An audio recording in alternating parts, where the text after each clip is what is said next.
Hello everyone, আসসালামু আলাইকুম। Welcome back to my channel Ahana lips blog. আপনাদের সবাইকে জানাই স্বাগতম। সবাই কেমন আছেন? আশা করছি সবাই ভালো আছেন। আল্লাহর রহমতে আলহামদুলিল্লাহ আমি অনেক ভালো আছি। আমি আবারও আজকে চলে আসলাম আপনাদের মাঝে নতুন একটি ব্লগ নিয়ে। আজকের ব্লগটা আমি শুরু করেছি দুপুরের দিকে। দুপুরে আমি বাজারে গেছিলাম, তো বাজার থেকে একটা কক মুরগি আনছিলাম। মুরগিটা রান্না করতে করতে আপনাদের সাথে একটা স্টোরি শেয়ার করি। একটি রেলওয়ে স্টেশনে এক ভিখারি ছিল।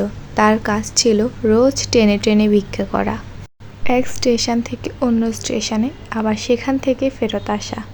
কোনো দিন ভালোই ভিক্ষা পেত, কিন্তু আবার কোনো দিন ভিক্ষা পেতই না। এই নিয়ে তার দিব্যি চলছিল। একদিন ভিক্ষা করতে করতে দেখলো ট্রেনের এক কামলায় এক সুটেড পুটেড ভদ্রলোক প্রমোট করছেন।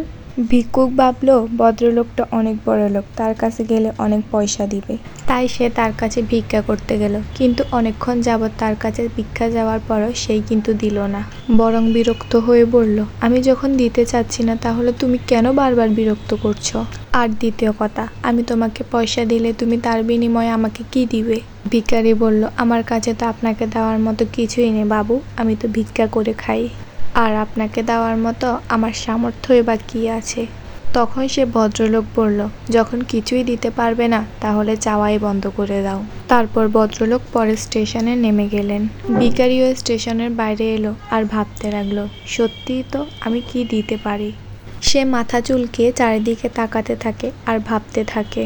তারপর তার চোখ যায় মাটিতে ফুটে থাকা ছোট ছোট ফুলের উপরে। সে ভাবলো, এবার যে তাকে ভিক্ষা দেখ না কেন সে তাকে ফুল দিবে।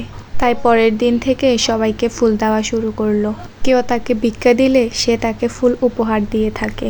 আর তা দেখে মানুষেরও ভালো লেগেছিল, কারণ এই প্রথম কোনো ভিক্ষুককে ভিক্ষা দিলে সে তাকে ফুল উপহার দেয়।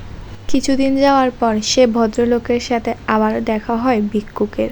ভিক্ষুকটি ভদ্রলোকটির কাছে গিয়ে বলল, দেখেছেন বাবুজি, এবারে আপনাকে দেওয়ার মতো আমার কাছে কিছু আছে।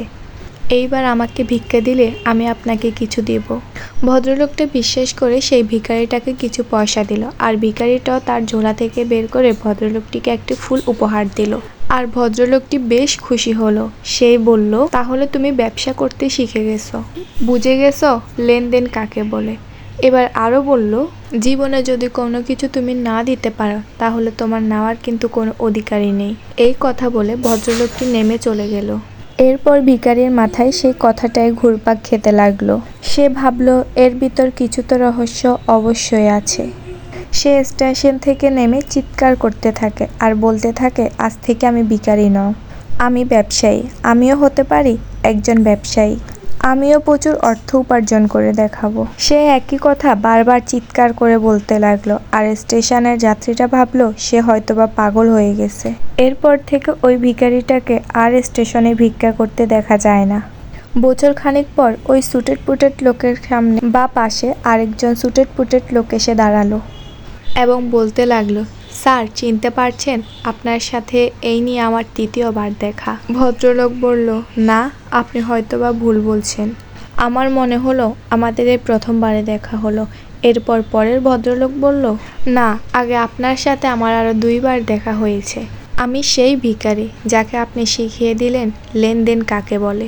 আর দ্বিতীয়বার শিখিয়েছেন, যদি আমি আমার চিন্তাধারা বড় করতে পারি তাহলে আমি আপনার মতো হতে পারি। দেখুন, আজ আমি আপনার মতো হয়ে গেছি। প্রথমে আমি ফুল তুলে দিতে শুরু করি, তারপর ফুল কিনে নিতে শুরু করি, আর আজ আমার ফুলের অনেক বড় ব্যবসা। এই গল্পটা থেকে আমরা কি শিখলাম? যতক্ষণ পর্যন্ত আপনি কোনো কাজে মন দিতে পারবেন না, প্রচেষ্টা করতে পারবেন না, ততক্ষণ পর্যন্ত ভালো কোনো রেজাল্টও পাবেন না। সেলফ মোটিভেট থাকা খুবই দরকার। আমরা জীবনভর ভাবতে থাকি হয়তোবা আমাদের জীবনটা এতটুকুই। নিজের চাদরটা বড় করে বেছান, যাতে পা চড়িয়ে আরাম করে বসতে পারেন। কারণ জিতবেই তারা যারা নিজের স্বপ্নকে বড় করে তুলবে। যেই দিন আপনি আপনার চিন্তাধারা বড় করতে পারবেন সেই দিনই বড় বড় কিছু পাবেন এবং সফলতা অর্জন করতে পারবেন। সুতরাং বন্ধুরা, আজকের স্টোরিটা এ পর্যন্ত, আর আমার আজকের ভিডিওটা এ পর্যন্ত। কার কাছে কেমন লেগেছে অবশ্যই কমেন্ট করে জানাবেন। আর কার কার আমার মতো স্টোরি শুনতে ভালো লাগে বা পড়তে ভালো লাগে কমেন্ট করে জানাবেন। আর সাথে থাকার জন্য অসংখ্য ধন্যবাদ। আল্লাহ হাফেজ।